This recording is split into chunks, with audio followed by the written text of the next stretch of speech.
ila hadratin Nabi Mustafa Rasulillah Muhammad sallallahu alaihi wasallam wa ala alihi wa azwajihi wa dhurriyyatihi wa ahli baitihi wa jami'i sahabati wa tabi'in wa tabi'in wa tabi'ihim radhiyallahu anhum la siyama khulafa'ir rasyidin wa a'immatil mujtahidin wal hafali wal mufassirin wa jami'il anbiya'i wal mursalin shalawatullah wa salamuhu alaihim ajma'in. Sayyidul lillahi lahumul Fatihah.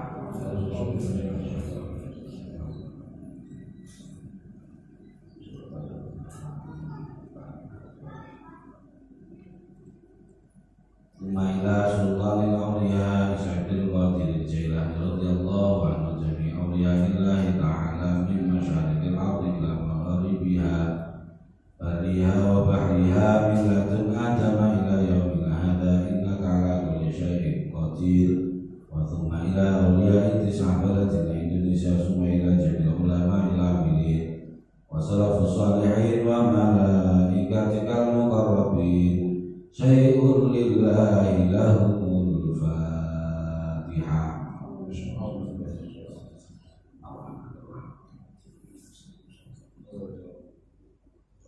Mailah mu'allif hadal kitab Sumailah masisi hadal qaryah Sumailah masisi hadal musalla Sumailah jami'i man istama'na hahuna Alisababi wa li'ajli Sumailah jami'i abaina wa umahatina Jadina jadatina azdadina wa ikhwanina Akhwatina qilbaina wa aibaina wa ustadina wa ustadatina wa asatidatina jami'an lahu hakun wa wajibatun alaina wa alaihim wa jami'il muslimin wal muslimat wal mu'minin wal mu'minat wal ahya'i minhum wal amwat. Syai'un lillahi lahumul Fatihah. Allahumma sholli ala Iya kau iya nasta'in surah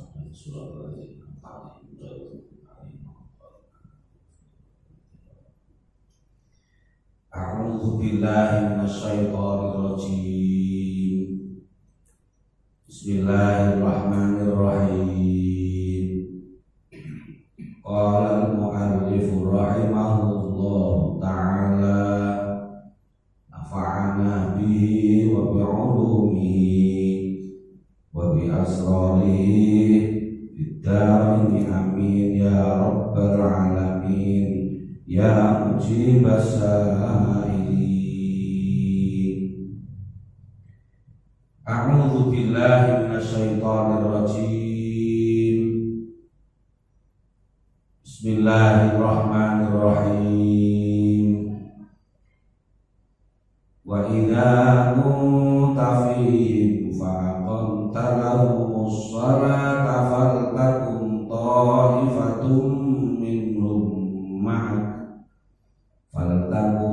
ta'ifatum minhum ma'ak wal ya'khudhu aslihatahum fa idza sajadu falyakunu min waraikum wal ta'ti ta'ifatun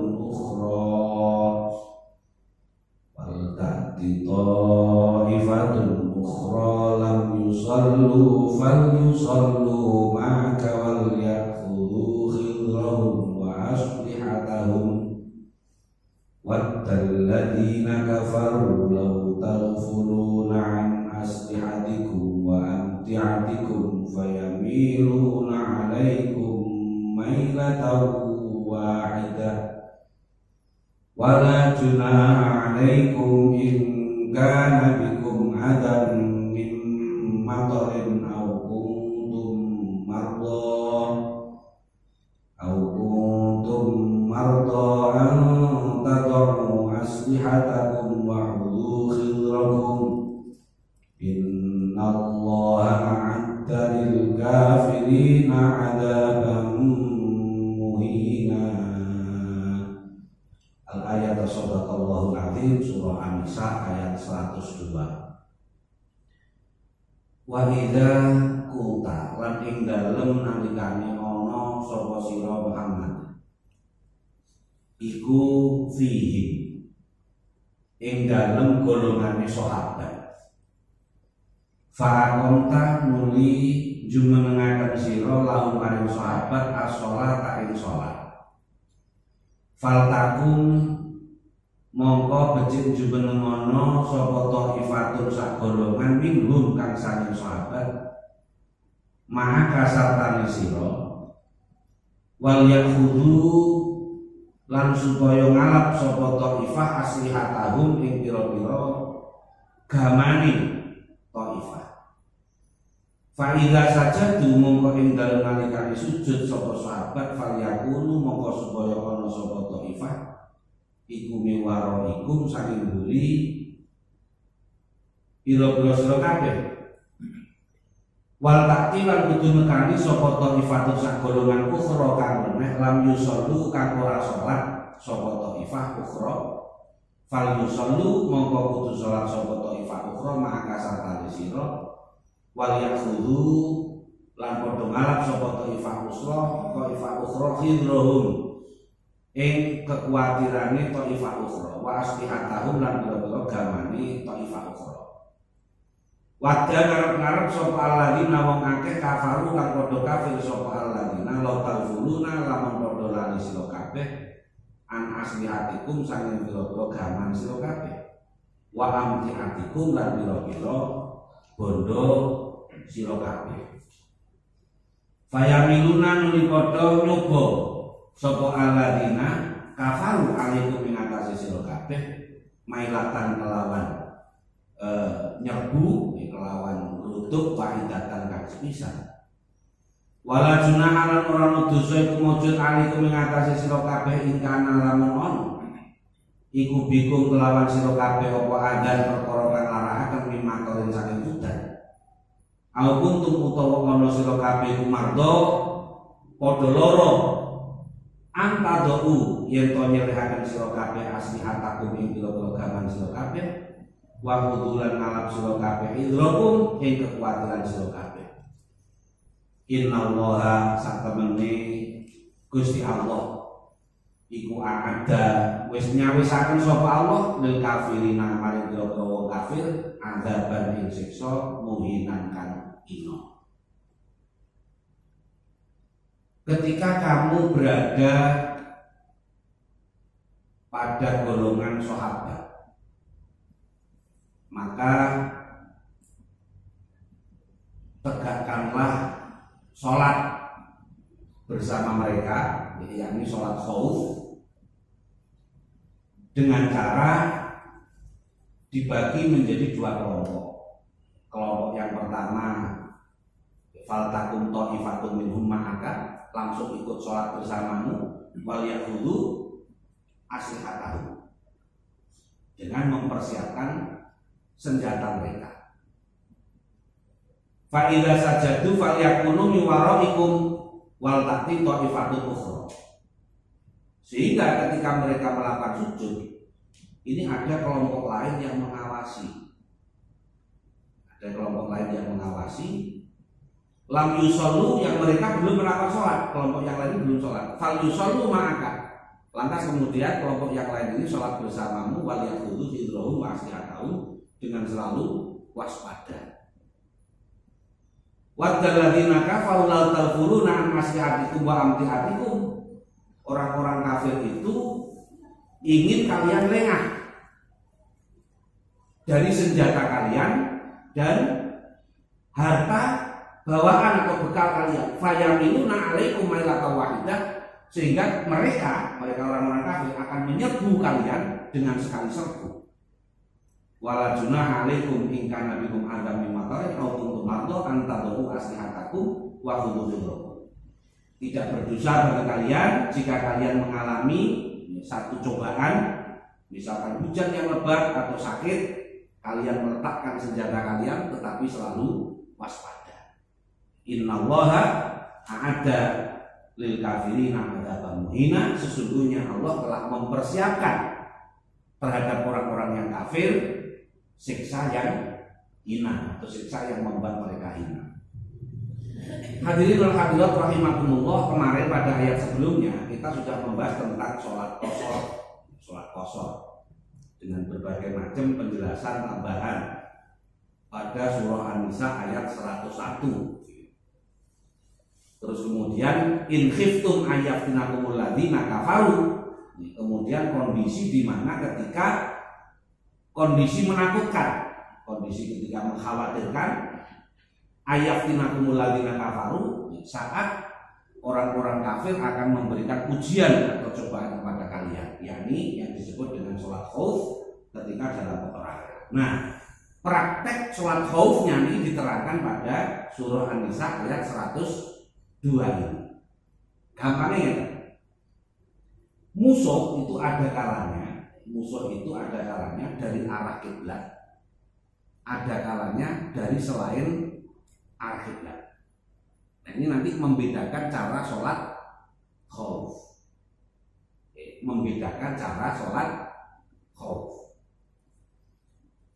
Kalau musuh ini berada di arah kiblat, berarti cara berikutnya itu musuh itu Allah.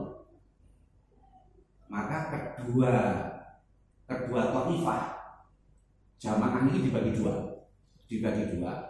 Jadi ada kloter pertama, ada kloter kedua. Niki podo-podo takbiratul ihram, podo-podo takbiratul ihram ngenteni napa podo-podo takbiratul ihram bareng karo imam. Itu ketika musuh berada dari arah kiblat. Tetapi ketika musuh itu berada di luar arah kiblat, maka dibagi dua kelompok. Yang satu kelompok takbiratul ihramnya ikut imam, dalam hal ini ikut Kanjeng Nabi. Kelompok yang lain belum takbiratul ihram. Posisinya adalah siap siaga, mengawasi kondisi. Jadi kalau arah timur, arah utara, arah selatan, karena musuh tidak berada pada arah kiblat. Nah, posisi imam ketika sholat khauf seperti ini, niku ngomong rong jamaah niku. Ketika tahiyat awal, dalam kasus ini sholatnya sholat zuhur pada saat itu. Jadi ketika tahiyat awal, imamnya niki posisi meneng di tahiyat awal, kemudian makmumnya yang rombongan pertama niki untuk yang di luar kiblat melanjutkan sholatnya sampai salam. Setelah salam selesai kan rombongan pertama, baru rombongan yang kedua Allahu Akbar takbiratul ihram nyusul imam pada saat tahiyat awal. Jadi rombongan ini oleh jamaah kabeh. Kalau posisinya sama-sama, kalau posisinya musuh itu berada dari arah kiblat, kan mau bareng takbiratul ihram. Nah, sementara nanti ketika mengerjakan 2 rakaat yang awal, niki untuk taifah yang pertama posisinya standby siap. Nah, rombongan yang kedua ini ikut imam sampai kemudian tahiyat awal imamnya berhenti, yang rombongan yang ikut imam melanjutkan 2 rakaat. Setelah selesai baru kemudian ganti rombongan yang pertama tadi melanjutkan bersama imam rombongan untuk berjamaah. Cuman bedanya kalau dari arah kiblat takbiratul ihram bareng antara nih rombongan pertama kedua. Kalau musuh dari luar arah kiblat itu takbiratulnya berbeda. Itu cara pelaksanaan sholat khauf ketika terjadi peperangan. Kenapa? Karena begini, wadzal ladzina kafaru law tafuruna an aslihatikum wa amtiatikum. Karena orang kafir itu juga mengawasi wong Islam, kan dianggap itu satu kelemahan wong Islam. Engko mesti wong Islam sholat, wae sholat dikerutuk. Diserbu sekali serbu tek. Karena apa? Ketika sholat pasti dalam keadaan lengah. Makanya jangan sampai ketika sholat pun lengah. Makanya ada yang namanya aturan sholat khauf, yaitu sholat dalam kondisi yang genting tadi itu. Jadi tujuannya sing ngawasi, tetap waspada, sementara sholatnya tetap bisa terlaksana dengan baik. Ini tata cara pelaksanaan sholat khauf. Muka-muka ini bukan terpraktekkan Indonesia ya kayak ilmu tentang terpraktekkan wah ini kondisi perang kan jangan sampai naudzubillah min. Tapi yang jelas Gusti Allah itu telah menyediakan, telah menyiapkan terhadap orang-orang kafir azab atau siksa yang membuat mereka hina, Sepakat kafir lah ketemu di dalam kafir itu benar-benar. Fa'idza qadaytumus sholata fadhkurullaha qiyaman wa qu'udan wa 'ala junubikum. Fadhkurullaha qiyaman wa qu'udan wa 'ala junubikum fa idza ma'nantum faqimus sholah. Inna sholata kanat 'alal mu'minina kitaban mawquta. Fa idza qadaitum mongko ing dalem nalikane nekani sira kabeh as-sholata ing salat. Fadhkuru mongko zikira sira kabeh Allah ing Gusti Allah qiyaman hale ngadeg wa qu'udan lan hale lungguh wa 'ala junubikum lan ing atase pira-pira lambung sira kabeh. Fa idza ma'nantum mongko ing dalem nalikane wis anteng sira kabeh fa'aqimu mongko nglakonono sira kabeh as-sholata ing salat. Inna sholata satemene salat iku kana kono apa salat alal mukminina ing atase wong mukmin dadi iku ana iku kitaban dadi kefarduan mauqutan kang den wektu-wektu. Jika kalian mengerjakan sholat maka berzikirlah kepada Allah baik dalam keadaan berdiri, duduk dan berbaring di atas lambung kalian. Dan ketika kalian merasa tenang maka laksanakan sholat. Sesungguhnya sholat bagi orang-orang yang beriman adalah kewajiban yang terikat dengan waktu. Ulama ahli tafsir menjelaskan bahwa makna dari ayat ini fa idza qadaytumus sholata fadhkurullaha, ketika kalian mengerjakan sholat maka berzikirlah kepada Allah. Berzikir di sini maknanya adalah memfungsikan sholat itu sebagai zikir kepada Allah, memfungsikan sholat itu sebagai mengingat Allah, sarana untuk mendekatkan diri kepada Allah. Makanya di sini ditambahkan qiyama wa qu'udan wa 'ala junubikum, baik dalam keadaan berdiri, duduk maupun berbaring.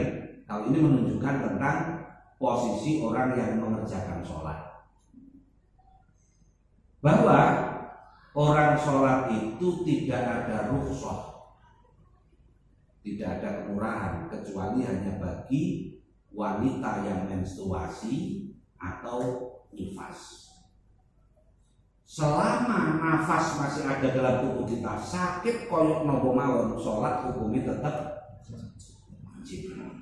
Makanya kemudian dibaca nih baik berdiri, duduk maupun berbaring. Di wala junubikum itu kan di atas lambung kalian, maksudnya berbaring. Ini kandungan yang kedua. Ada juga yang menyatakan bahwa zikir atau makna sholat dengan makna zikir saja itu dalam keadaan berdiri, duduk dan berbaring, apalagi zikir yang di luar sholat itu boleh dilakukan dengan segala kondisi. Jadi boleh berdiri, boleh dengan duduk, boleh dengan berbaring. Ini pun juga tidak sebagai pembatasan. Guriku tok, lah saya itu mau dalam keadaan berjalan kaki bagaimana? Boleh. Tapi kok tidak disebutkan? Karena kebanyakan yang dilakukan manusia itu adalah berdiri, duduk, berbaring. Ketika perbuatan yang lebih banyak sudah disebutkan, maka mencukupi dengan perbuatan yang sedikit. Intinya berzikir kepada Allah diperbolehkan dalam setiap keadaan kecuali dalam keadaan dilarang. Dan dilarang itu bukan kondisi keadaan manusia, tetapi tempatnya. Misal delok dodoke oleh kok gak misalkan zikir karo dodok boleh. Loh, tapi dodoke itu WC, lho siji mana dodoke ning WC kan. Bukan delok dodoke tapi delok WC ini kan begitu. Ning WC masih gak dodok, masih ngadeg gak oleh. Kan ngono. Jadi melihat tempatnya bukan posisi manusianya. Jadi nopo qiyam wa qu'udan wa ala junubikum, ini adalah gambaran berzikir kepada Allah dalam segala kondisi, dalam segala posisi. Ini boleh. Jadi kalau layang-layang, makanya kan tadi kalau bantalan rumah, ya zikir dengan Gusti Allah boleh. Turun miring, kalau ngeloni boleh boleh. Kalau ngeloni bojo ya oleh. Oleh zikir. Sing gak oleh ngeloni kok liya lha gak oleh. Pokoknya dalam kondisi yang bagaimanapun tidak ada alasan kanggo awake dhewe mboten zikir teng Gusti Allah. Kadang-kadang ada yang takoni zikirmu sedina sewengi apa sing diwaca? Ora mesti. Lah ora mesti, makane sing paling akeh dhewe apa? Ora mesti. Lah macane iso apa bengi? Ora mesti. Kabeh kok ora mesti. Wong gak tau maca. Mesti jawabane gak mesti. Kok pancen gak tau maca. Kan ngoten. Pokoke nek arep tiyang jawabane ora mesti. Kadang-kadang misalkan ngoten nggih. Utawa jawaban sak kobere niku asline ngono maknane gak tahu. Maksudnya gak tau dilakoni itu. Nah, tentang takoni, kamu maca Quran ya kok sering apa kadang-kadang? Jawabnya kadang-kadang niku berarti artine gak tau maca Quran. Wis nanti tani mawon. Pokoke artine niku napa? Kadang-kadang mana ngene nggih. Terus kemudian napa niku? Nah, sak kobere kok nggih. Wis pokoke jawaban-jawaban ngambang-ngambang ngoten wis artine wis jelas kan. Mergo tiyang iki asline arep ngomong gak penak, makane rada disamarne. Rada disamarne bahasa kadang-kadang niku. Kadang-kadang kok gak mesti.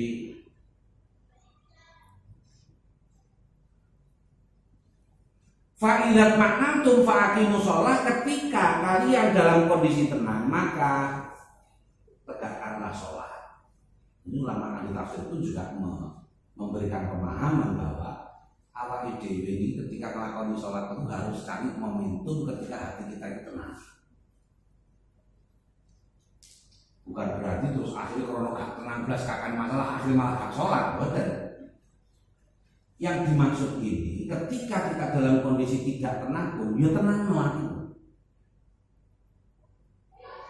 Ketika kita dalam kondisi sibuk dengan pekerjaan, hentikan pekerjaan itu.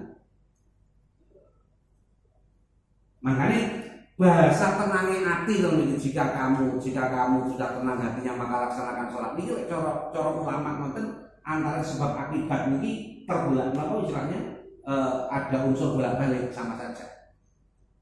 Kan kesannya kan jika kamu tenang maka laksanakan sholat. Berarti kan akhirnya kok ada yang nyimpulnya nek gak tenang-tenang berarti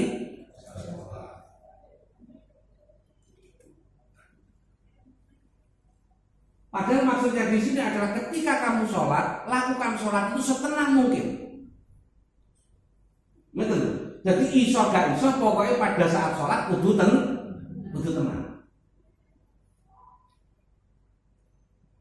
Makanya dengan Islam gak oleh ketika kamu komat kalau dia melaku terus melayu misalkan dia nututi, gak oleh. Kenapa? Karena pasti ketenangan itu akan terganggu nanti. Akhirnya sholatnya menggek. Ketika awal dewi sholat mesaki HP misalkan nanti kondisi HP ini belum dipateni, ini kan juga bisa menghilangkan ketenangan sholat. Makanya sampai ditulisi mohon HP harap dinonaktifkan.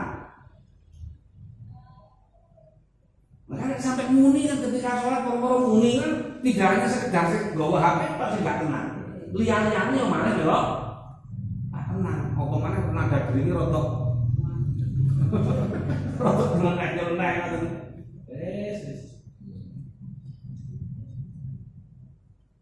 Makanya nopo sih kados Imam Ghazali dengan kitab Ihya niku dawakan ketika kita sholat kalau bisa pada saat kita berdiri sholat itu sudah tidak ada sesuatu dari dunia yang bisa mengganggu kita.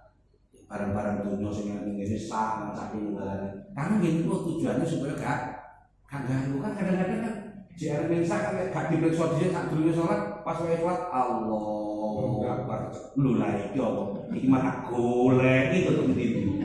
Jadi wah akhirnya sholatnya malah blawak. Makanya sak durunge sholat kudu diperiksa sik. Jadi cara ketemu sak durunge sholat ora pas wae sholat malah ketemu. Makanya kan sampai tenunan-tenunan lho. Sampe nek goleki napa-napa gak ketemu sholat tok malah ketemu. Ya. Jadi sholat malah kena 3 goleki barang ilang. Ngoten nggih. Tapi kadang-kadang setan dhewe ngoten niku oleh mengalihkan perhatian awake dhewe ben awake dhewe sholat ilang niku maksudnya. Wah, tak irokne ae. Ketemu barang iku lak sholat ora malah ilang. Kan saya sudah sholat malah ilang. Alhamdulillah. Kan ngoten. Ya Allah. Makanya sakit satu sholat itu dihindarkan hal-hal yang bisa mengganggu. Tapi itu bukan bermakna haram, boten, karena memang tujuannya adalah supaya sholat awake dhewe betul-betul dalam kondisi tenang. Makanya termasuk ketika kita sholat, dianjurkan memakai pakaian yang sopan, tidak bergambar. Karena kadang-kadang bergambar mengganggu. Bisa ganggu awake dhewe. Utawa lek gambare ning buri ngene ngene geger, niku malah ganggu wong buri. Jadi wong buri niku kaya zikir, kaya maca Fatihah, malah maca tulisan. Iya.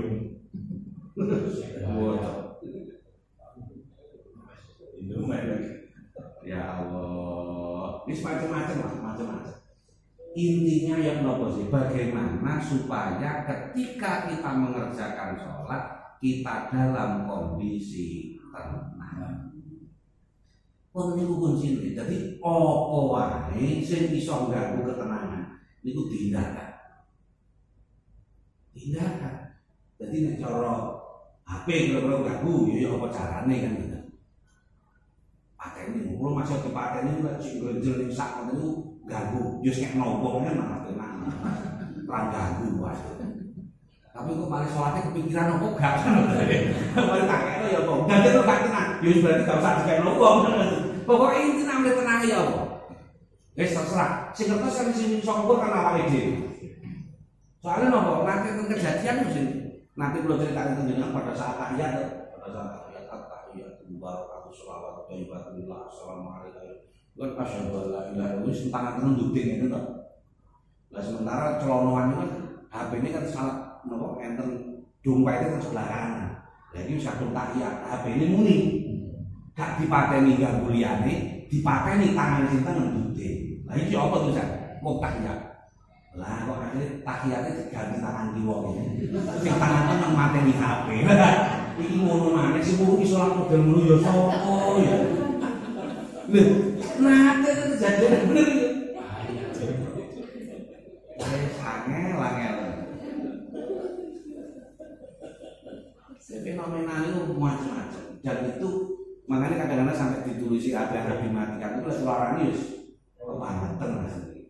Secara pribadi itu seharusnya kita sudah sadar kira-kira mana yang akan mengganggu kita dan mana yang tidak. Ini seharusnya kita sadar makanya ini pekorun itu tujuan ibadah itu Gusti Allah. Ngeten upaya ini wis ditotok dewi-dewi gitu, gak usah dadak dikai instruksi. Lek kalau zaman dhisik si awal-awal keramik itu kan kula nanti nemoni nggih masjid mushola tulisannya kalau naik harap cuci kaki. Sane kan gak pakai enek mergo ya wis umum. Lek zaman dhisik kan memang rata-rata masjid mushola sing lemah, sing keramik makanya kadang-kadang harus diplester ya. Dipin niku nggih. Makanya ditulisi harap cuci kaki ya. Tapi lama-kelamaan wis gak ono mergo wis umum rata-rata bersih jadi mesti munggah wis dalam kondisi bersih. Ya harapan saya wis kan maneh untuk tulisan HP harap dimatikan kaya wis waya ilang ya. Karena nopo wis kabeh rata-rata wis nyekel HP mungkin dhisik gak materi nyekel HP ya rata wajar lah. Apa meneh dhisik lek HP berdiri itu koyo istimewa banget kan ngono. Dan saat ini justru ketika sholat kalau habis berdiri itu malah ngisi gowo. Jadi sajane ini wonge dhewe ini kudu ngisinan sajane. Ini rumah sakit juga pati isin ya masih muni tengah sholat itu rapati isin nyuman kayak gitu. Malah kaya wong penting liyane gak mesti nelpon. Aku tok sing nelpon. Wah ketok kaya malah wong sibuk ngono temenan. Simbol lah. Kaya zaman iki. Wis pokoke intine awake dhewe, masalah wong liya niku urusane wong liya. Dadi intine awake dhewe ketika sholat bagaimana caranya supaya ketika sholat awake tenang. Wis apa sakit ukur dhewe-dhewe. Ngoten. Karena mengke ukurane beda-beda niku, beda-beda. Enten contoh misalkan enten tiyang niku ketika sholat tenangnya ketika adem. Enten juga tiyang niku ketika ademen malah gak tenang kan itu toh. Nah itu sing ukur bisa dewi-dewi gitu.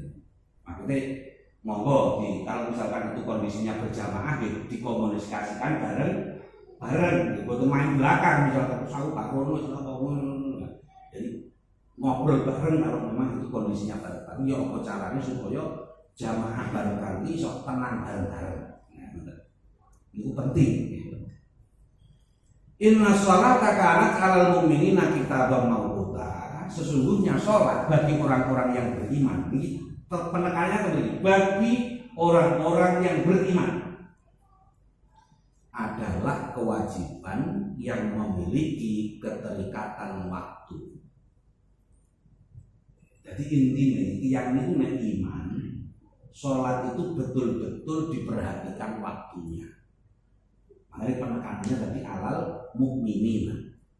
Sesungguhnya sholat itu bagi orang-orang yang beriman, khusus berarti kan, karena orang Islam belum tentu iman kan ini adalah sholat yang memiliki keterikatan waktu. Berarti ojo sampai main-main berkaitan dengan masalah waktu pelaksanaan. Nek cara tengene mazhab Syafi'i ini kan enten waktu fadilah, enten waktu ikhtiar, enten waktu mubah. Jadi enten waktu yang utama, enten waktu yang pilihan, enten waktu jawas boleh, enten waktu makruh, enten waktu makruh tahrim. Nah, di sini sebenarnya level kita. Jadi kena digawe ukur niki. Cara ibarat sak niki niku suhu tubuh niku saged damel termogan nggih. Lah untuk mengukur iman sajane nggih enten ukurane. Ini kan didelok mawon cara salat kira-kira ning ndi niki panggonane. Nek panggonane iku antara waktu fadilah dan waktu ikhtiar, lah niki insyaallah cara grite iman iku rada lumayan, Pak. Tapi nek sampean milih ini sore waktu jawas, waktu makruh karo makruh tahrim. Nah niki. Waktu makruh itu ribet, waktu makruh itu cara sampean nglakoni salat ngoten ya wis. Nah wis napa ya rada untuk ngoten nggih. Makruh tahrim itu ngepres. Jadi salam itu silang waktu ini bisa. Orang sing waktu haram itu buntutnya gopit. Jadi buntutnya gopit ning masjid. Dari sampean sholat Allahu Akbar durung jangkep petang rakaat sholat ngasare. Adzan maghrib lah. Iku gopit niku. Buntutnya itu ono sing takut dengan waktu liyane. Nah kira-kira awake dhewe niki melok waktune ning ndi kira-kira. Ini sakit damel ngukur imannya awake dhewe terpuji. Gak usah ceritane wong. Diukur dhewe. Karena ini kok bahasa teman ini halal mukminin. Makanya sakit damel ngukur keimanan.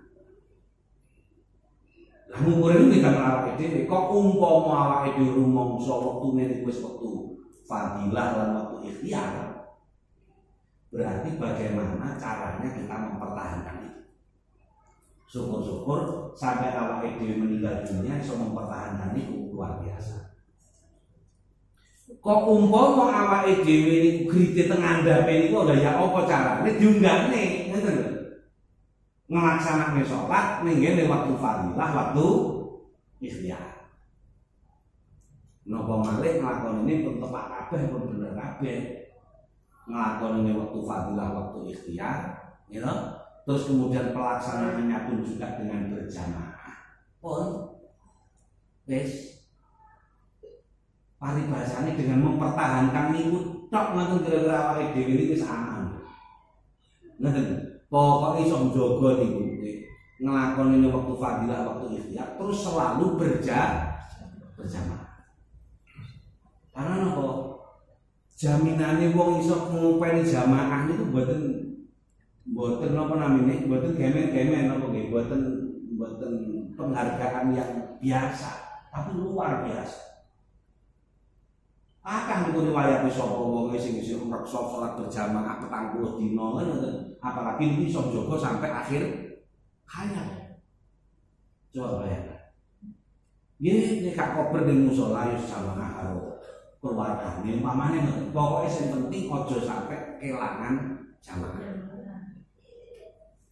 Ora niku gak usah napa nggih melip-melip lah, gak usah melip-melip. Iso ngubah kebiasaan sholat akhir-akhir dirubah nih gini waktu fadilah, waktu ikhtiar, terus melakoni ini dengan berjamaah gak pedot sampai akhir hayat. Insya Allah ini kumpul gitu. Wah, ini kalau iso jogo kabeh, kalau yakin sebentar akhirat reoni apa jadi. Amin. Mergana kok sama seirama. Tapi si banget dari bos, gawe satu tak milih sholat akhir-akhir gak mepet gak marem, tak boleh pepet-pepetan naik. Makanya kan tuh dia terserah lah urusan dewi-dewi. Terus bapak aku masih gak jamaah, masih sholat ijen, yang penting sholat. Mama itu terserah itu urusannya, tak ya. Cuman kalau namun pengen nyanjangakan bahwa ketika kita mampu melakukan sebenarnya ini hal yang sederhana kan. Wong padha-padha nglakoni ngene lho, padha-padha nglakoni. Saiki karo engko itu napa bedane? Makane unggahno ning ngene waktu fadilah, waktu ikhtiar padha-padha nglakoni. Niku kan asline kok napa nggih? Nek cara bahasane arek nom, tipu daya setan. Kan ngono. PHP. Iya kan? Bahasane arek kan itu hanya PHP-nya setan. Cuk saiki wae. PHP ini setan asline. Padahal kan cara saiki karo kowe yo padha nglakoni. Lah iso nglakoni saiki nyapu ate? Kan ngoten wae kan. Tapi kan boten. Manut ae awake dhewe nganceni rada goloplek kan karo setan ya. Rada goloplek kok yo gak usah kuwatir aku kok gak saiki. Nah, terus bermula jamaah ngoten kan wis gak usah jamaah. Lah tak suwen gak ngenteni wong salat dhewe gak beres. Ngoten yo manut to ya apa ngenteni wong liya salat dhewe lablep-lablep salam beres. Ini kan sebenarnya PHP setan. Dan itu sebenarnya menunjukkan imannya awake dhewe sik rendah karena jadi mau. Lho sakniki nglakoni iki lho antara saiki karo kowe padha-padha nglakoni. Lah kok milih kowe lakon. Ayo kowe laya-laya sik. Lah saiki padha saiki salat bar salat laya-laya bedane apa? Nah kan ngoten kan? Kecuali kalau kondisi-kondisi tertentu, contoh kondisi ngantuk, misalnya ngantuk sehingga ketika sholat gak iso khusuk mencolok Kanjeng Nabi, ya gak apa-apa, turu-turu dhisik, pokoknya sebenarnya 12. Wah turu dhisik 12 kalau hilang waktunya. Ya gimana itu urusan?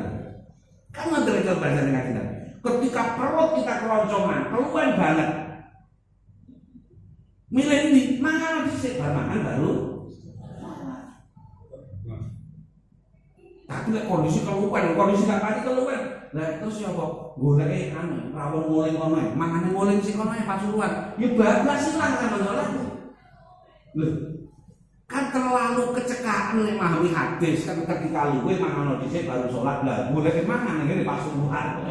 Ngene Probolinggo, pokoke ngoten nggih. Lho perintahe kan kon mangan dhisik salate keri. Nah, yo kecekaan juga nek memahami kan ngono. Di padha turu niku padha ae. Gak salah sebenarnya. Wong tujuannya supaya ketika sholat ben tenang kan wonten kan. Intine kan mriku niku dadi didelok-delok. Lah sampe teko Pasuruan kono ya sing bener ya sholat dhisik. Lah salat kuwat motor ya babak. Lah aku boleh panganan teko kono barang. Ning kene ya panganan kok. Sing enak. Kan ngoten kan. Enak. Jadi intinya itu adalah pada ketenangan ini wau ngoten. Cara hadis sing kongkon mangan dhisik, kongkon turu dhisik, niku tengene ketenangan ben ketika sholat wis gak kepikiran. yo gak keganggu krono ngantuk. Wong krono ngantuk kan kadang-kadang salat iki gak pati khusyuk. Apa meneh imame kok rada alon macane malah aku salat ngantuk kok maca kok didawak-dawake malah turu pisan amalan kan ngono kan. Malah akhirnya gak khusyuk salat. Nggih lho nggih. Dadi isine salat mulai takbiratul ihram sampai salam gremeng. Ya Allah, ya Allah. Oke. Jadi intine nek awake dhewe gelem memahami mulai dari ayat Al-Qur'an, dawuh-dawuh Kanjeng Nabi lan sakuno klumpuke dadi siji. Niku ketemu kabeh. Kesimpulannya ini lho kan ketemu ngoten. Makane memahami ini kok ojo didewek-dewek. Lho kan nate kan cerita lek gini kok masalah hadis sing ketika ngantuk kok turu dhisik, ngono kok ya iso takon yo lek turu sampai bablas. Lah iki sing dibahas kan turu sing sekirane ganggu salatnya itu wae. Lah misalkan ngantuke ora nemen paling bahasane gak sampai ganggu kekhusyukan salat. Ya sing bener salat dhisik kan ngoten. Bar salat baru turu. Lah terus wong apa wis gawa awak wis gak kuat kelean, ya turu dhisik. Lah nek cek napa nggih cek angop pisan ngoten mawon kan niku jenenge mboten ngantuk, rodok ngantuk kan. Rodok ngantuk durung ngantuk, jadi salat kok dhisik. Mergo rodok ngantuk sampean turu niku akhire wong cek libat-libat turune, mamane ngoten nggih. Wong akhire malah gak turu-turu sampai sak jam bareng-bareng mobil bab niku gak turu. Lah terus salate kapan terusan kan ngoten. Jadi intinya masalah turu, mangan dan sak pinunggalan itu adalah penekanannya pokoknya yang penting ketika sholat tenang. Ini kuncinya beres. Jadi sudah selesai bu. Wala tahinu fi ibtigha'il qaum in takunu ta'lamun fa innahum ya'lamun kama ta'lamun wa tarjuna min Allahi ma la yarjun wa kana Allahu 'aliman hakima. Jadi kita bahas pada pertemuan yang akan datang mawon menawi wonten ingkang badhe tanglet kula sumanggaken. Kula nggih monggo. Ciri-ciri yang mungkin sadene dibacakan ada itu merinding. Nggih. Tapi sing maca mboten enak bacane merinding. Nah, wonten malih pertanyaan dua niku. Iman kali mukmin itu harus memiliki diantaranya. Nggih. Nggih, matur suwun. Seperti innamal mu'minuna alladzina idza dzukirallahu wajilat qulubuhum wa idza tuliyat ayatun zadatuhum imanan wa ala rabbihim yatawakkalun. Dadi wong mukmin iku idza dzukirallahu ketika disebut nama Allah wajilat qulubuhum, hatinya itu tergetar. Wa idza tuliyat ayatun ketika ayat-ayat Allah yang dibacakan zadatuhum imannya dadi tambah. Wa ala rabbihim yatawakkalun, dan mereka senantiasa bertawakal terhadap Tuhan mereka.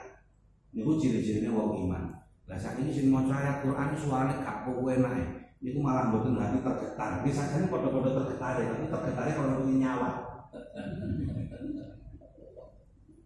Tapi ngeten. Sak gak enak maca Al-Qur'an selama dawa cendeke. Dawa cendeke niku pas. Ya, paling bahasanya sak cempreng-cempreng swara lah bahasanya kan nggih. Sak gak enak swara, pokoke dawa cendeke niku pas. Niku tetep enak itu mah. Maksudnya tengah niku rasa anyes, kayak ada sesuatu yang masuk. Tapi memang lek macane ngawur gitu, waca iki wis gak karu-karuan itu memang yo kadang-kadang ya ternyuh juga, tapi ternyuhnya itu kan lah ya kok yo cek enek wong sing kurang iso maca Quran kan begitu kan, kadang-kadang seperti itu. Belajari apa? Memang cek belajar iki yo ojo ning speaker sing banget ngono akeh karo bahasane. Tapi kalau memang itu bagian dari motivasi dia untuk tetap belajar Al-Qur'an enggak ada masalah. Tapi kalau memang soal manusia mono ini apa enggak ngono ae kan ya napa ya? Ya kali gitu lho, wong rumah nek maca Quran napa ki dawa cendeke gak teratur iki keri dhewe. Gak penak. Kadang-kadang orang dilene barang sak gelem 12 ae. Wis salah kabeh dilene 12 ae.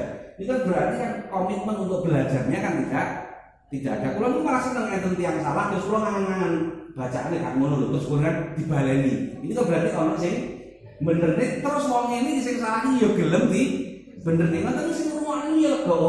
Ternyata sing bener terus wong ya gelem di bener. Tapi wis wah macane wis suarane cempreng. Koyo cempet-cepet. Dawa cedheke wis gak pas, lha ngoten wis repot wis. Kuping niki kering, ati niki yo kering. Wis sembarang kali kering. Dan itu wajar, itu wajar.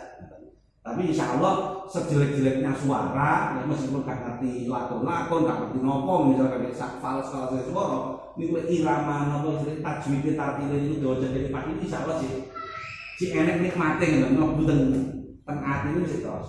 Dan memang nggak harus tergetar dalam artian nopo gitu. Duduk, dan makanya gini kok merasakan sesuatu yang masuk dalam diri kita, ketenangan misalkan gitu.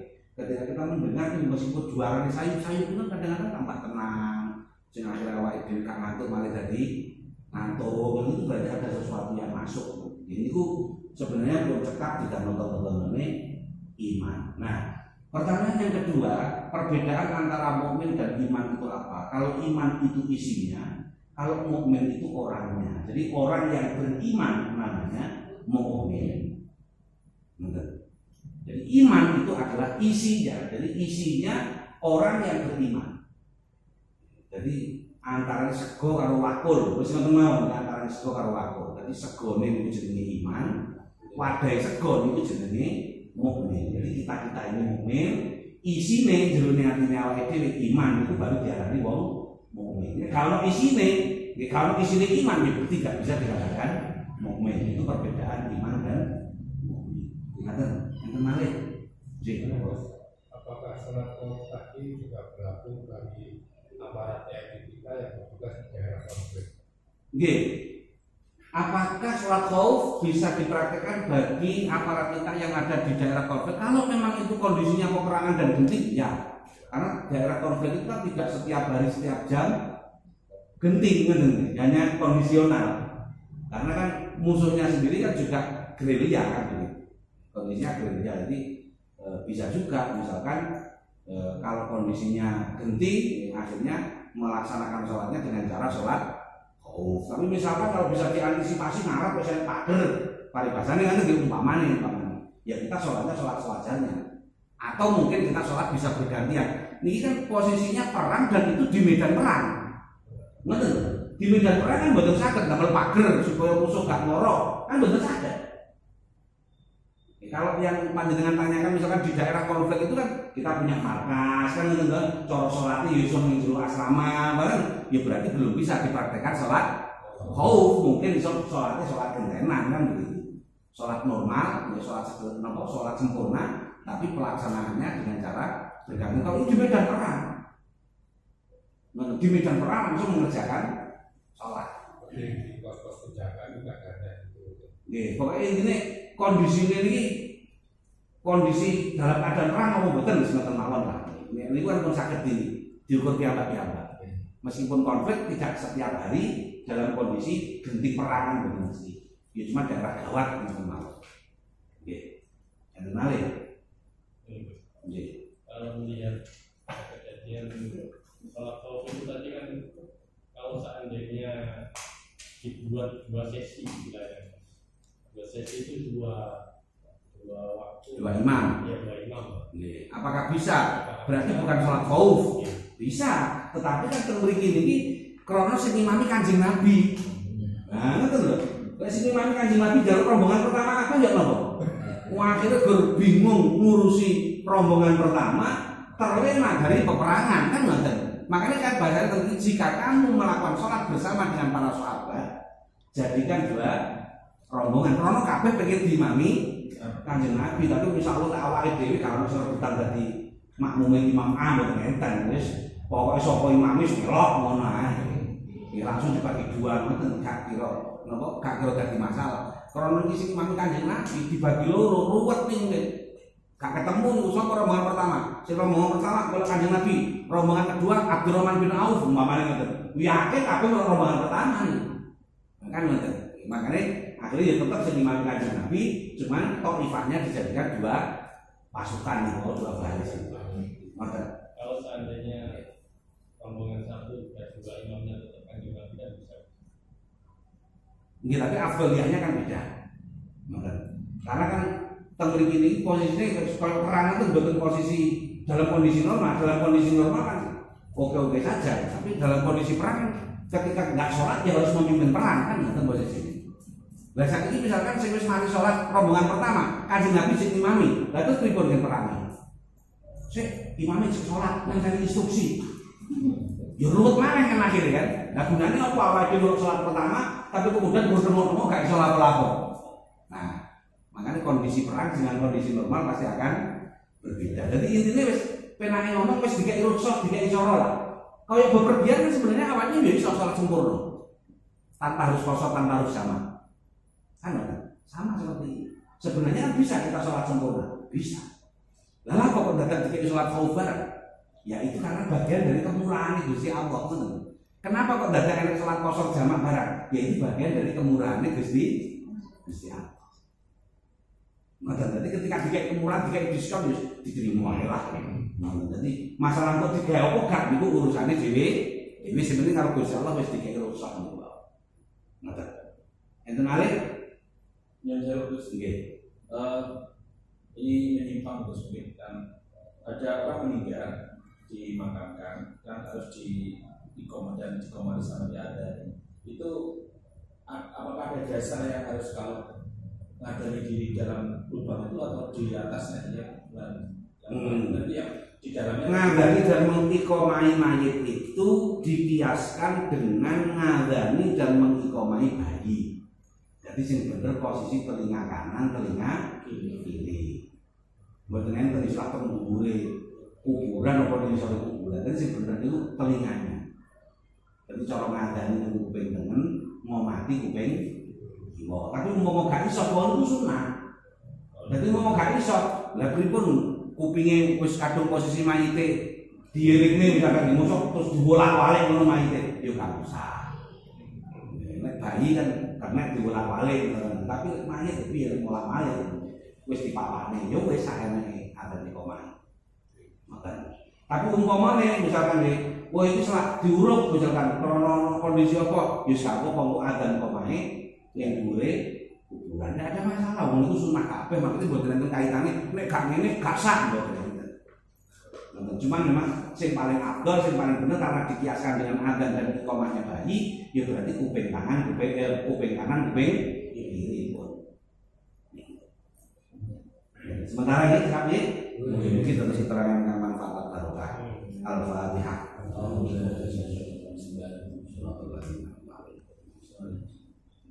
Allahumma shalli wa sallim wa barik ala sayyidina Muhammad sayyidil awwalin wal akhirin alhamdulillahi rabbil alamin. Wal muttaqin shallallahu wasallam ala sayyidina Muhammadin alihi washabbihi ajma'in. Wa fa'ala bima 'allamtana wa 'allimna ma yanfa'una wa zidna ilman nafi'an.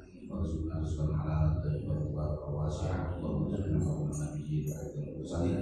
Wa ila malaikati muqarrabin rabbana zalamna anfusana wa in lam taghfir lana tarhamna lanakunanna minal khasirin. Rabbana atina fid dunya hasanah wa fil akhirati hasanah wa qina adzabannar. Wa sallallahu ala sayyidina Muhammad wa ala alihi wasallam. Subhana rabbika rabbil izzati amma yasifun. Salamun alal mursalin walhamdulillahi rabbil alamin. Bismillahil Fatihah. Alhamdulillahi rabbil alamin. Assalamualaikum warahmatullahi wabarakatuh.